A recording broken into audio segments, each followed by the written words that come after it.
Halo anak-anak, Assalamualaikum warahmatullahi wabarakatuh.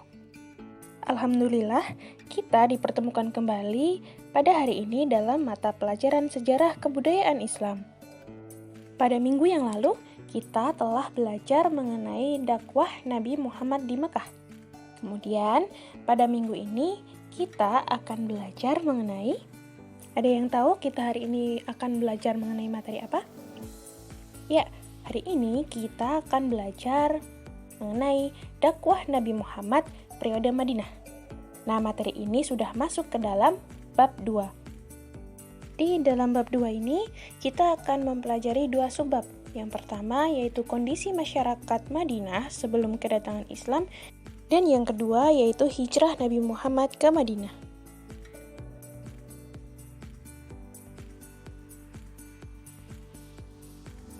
Pokok bahasan materi yang pertama yaitu kondisi Madinah sebelum kedatangan Islam. Yang pertama kita akan membahas mengenai kepercayaan masyarakat Madinah sebelum datangnya Islam. Yang kedua, kondisi sosial masyarakat Madinah sebelum datangnya Islam.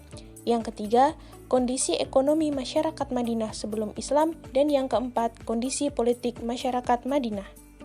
Pertama, kepercayaan masyarakat Madinah sebelum Islam. Sebelum Nabi Muhammad datang ke Madinah, kota Madinah sudah memiliki sebutan, yaitu dengan sebutan Yathrib. Dan masyarakat Madinah juga telah menganut kepercayaan, yaitu agama Nasrani, Yahudi, dan juga pagan. Kepercayaan paganisme ialah kepercayaan kepada benda atau kekuatan alam seperti matahari, bintang, dan yang lainnya. Yang kedua, kondisi sosial masyarakat Madinah sebelum Islam. Keadaan sosial masyarakat di Yathrib tidak jauh berbeda dengan yang ada di Mekah. Mereka saling berperang antara suku yang satu dengan suku yang lain. Di Yathrib itu sendiri memiliki 2 kebudayaan, yaitu kebudayaan Arab dan juga kebudayaan Yahudi.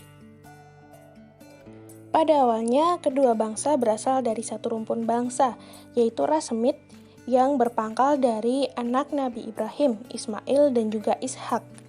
Kemudian, beberapa bangsa tersebut berkembang menjadi beberapa suku atau kabilah. Adapun kabilah yang berada di Yathrib atau Madinah, yaitu yang pertama ada kabilah Aus dan Khazraj, dan yang kedua ada kabilah Yahudi. Kemudian yang selanjutnya yaitu kondisi ekonomi masyarakat Madinah sebelum Islam. Dilihat dari segi geografis, kota Yathrib merupakan kota ketiga yang termasuk pada kawasan tandus serta populer dengan sebutan Hijaz setelah kota Taif dan juga Mekah.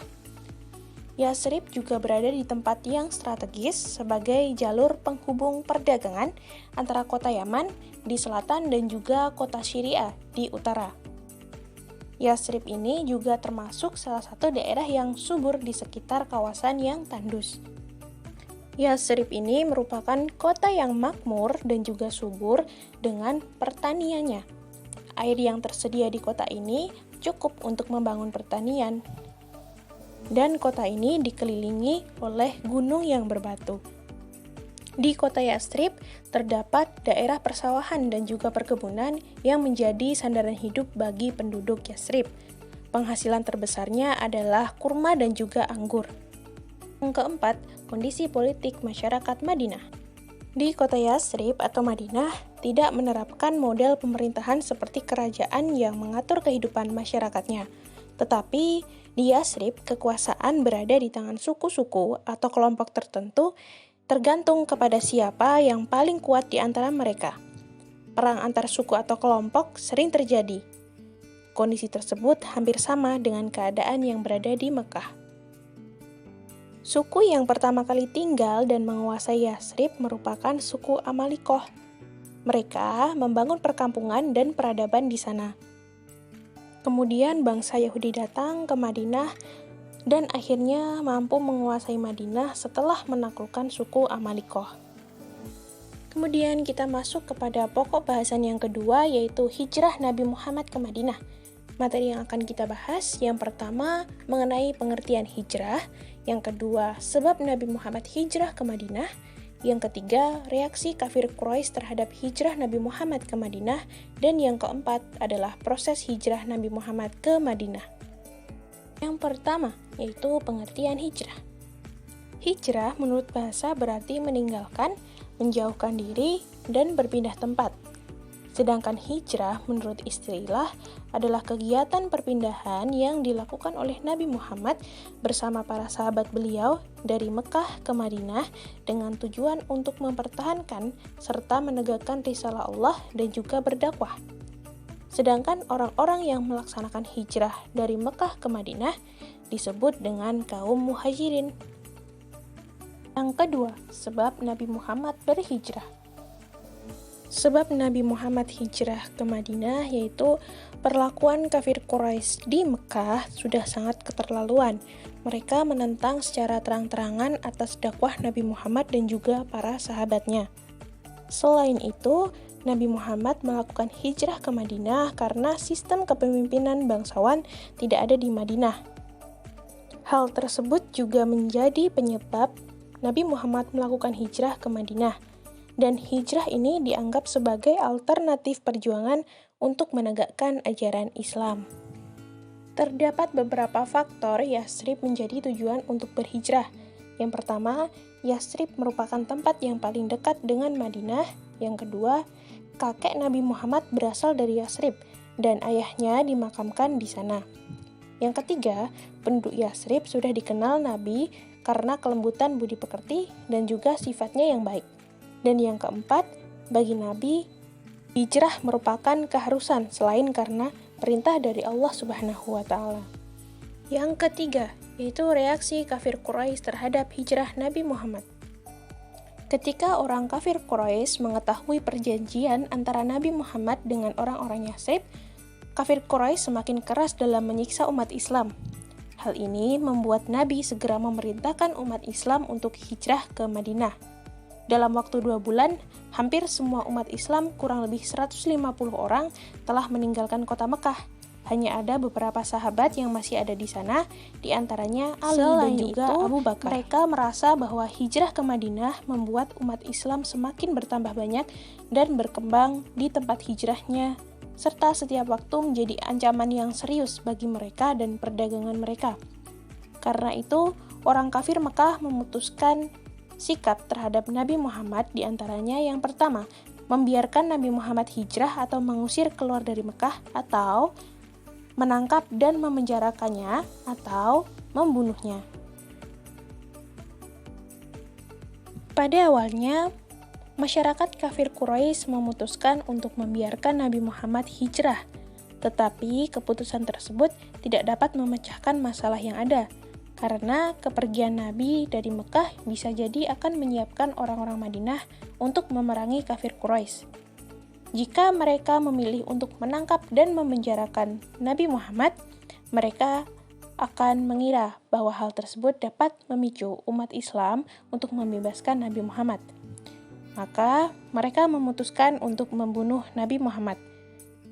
Pada saat itu, pimpinan kafir telah menyiapkan pemuda yang siap membunuh Nabi. Kemudian pada suatu malam mereka mengepung rumah Nabi.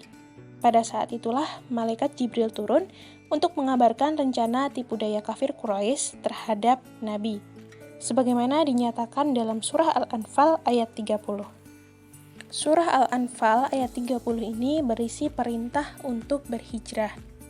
Setelah turunnya ayat tersebut, akhirnya Nabi Muhammad keluar rumah secara diam-diam dan berhasil lolos dari kepungan orang-orang kafir. Yang keempat yaitu proses hijrah Nabi Muhammad ke Madinah. Proses hijrahnya Nabi Muhammad terbagi menjadi 5 bagian, yaitu yang pertama, Ali menggantikan Nabi Muhammad di tempat tidurnya. Yang kedua yaitu peristiwa Gua Sur.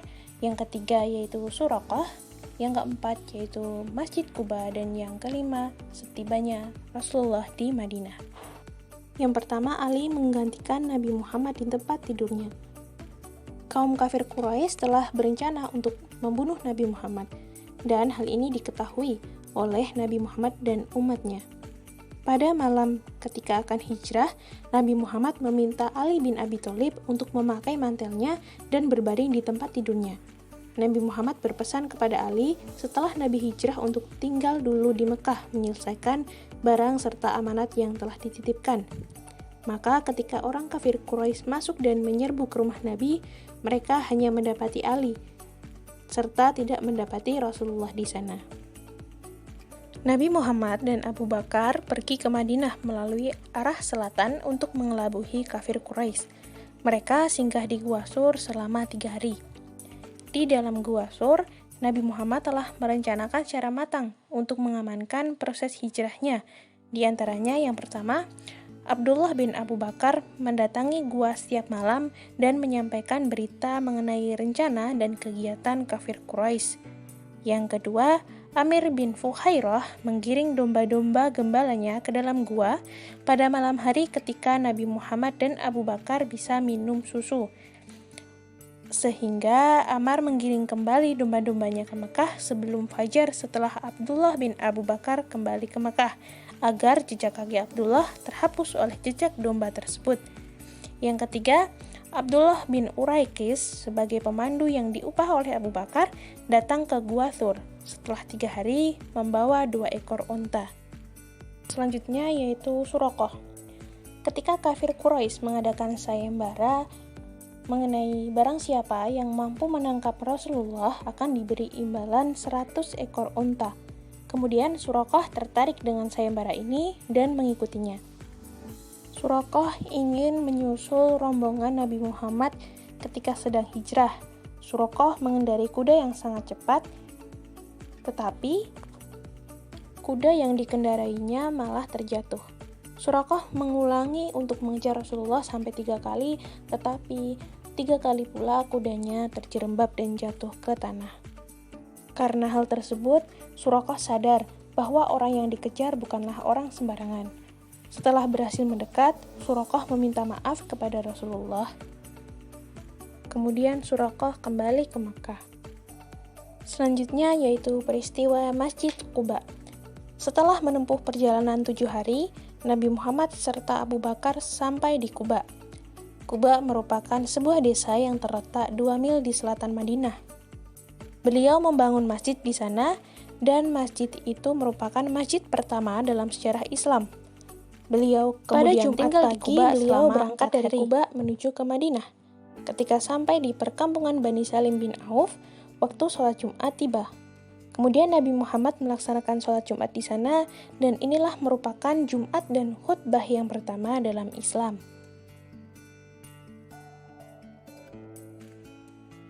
Ketika Nabi Muhammad telah tiba di Madinah, Nabi Muhammad tiba di kota Yasrib atau Madinah pada tahun 622 Masehi. Beliau disambut gembira oleh penduduk Yasrib. Sesampainya di Madinah, program pertama yang beliau canangkan adalah menentukan tempat di mana akan dibangun masjid. Kemudian beliau melepaskan untanya dan menetapkan tempat berhenti untanya sebagai masjid. Ternyata untanya berhenti di tanah milik 2 orang anak yatim bernama Sahal dan Suhail. Maka Nabi meminta keduanya untuk menjual tanahnya. Namun keduanya ingin memberikannya secara cuma-cuma. Tetapi Nabi Muhammad tetap ingin membayar harga tanah tersebut sebesar 10 dinar. Ketika di kota Yasrib, Nabi Muhammad tinggal di rumah Abu Ayyub Al-Ansori sampai selesai pembangunan Masjid Nabawi dan tempat tinggal beliau. Semua sahabat bersama Nabi juga ikut membangun Masjid Nabawi sebagaimana mereka melakukannya bersama-sama dalam membangun Masjid Quba. Nah, itu dia pembelajaran kita pada hari ini. Insya Allah pada minggu depan kita akan belajar mengenai pola dakwah Nabi Muhammad di Madinah dan mengambil ibrah dari perjuangan Nabi Muhammad serta para sahabatnya ada kaitannya dengan materi kali ini. Karena pembelajaran yang akan datang merupakan pelengkap dari materi yang kita bahas saat ini. Sebelum Ibu menutup pembelajaran pada hari ini, Ibu akan memberikan sedikit motivasi untuk kalian. Seberat apapun kehidupan dan ujian yang kita alami, kita harus senantiasa bersabar dan berdoa, serta berusaha untuk dapat melewatinya. Untuk hasilnya, sekian kita pembelajaran kepada kita hari Allah ini. Subhanahu wa Ta'ala. Semoga kita dapat dipertemukan kembali dalam pembelajaran yang selanjutnya.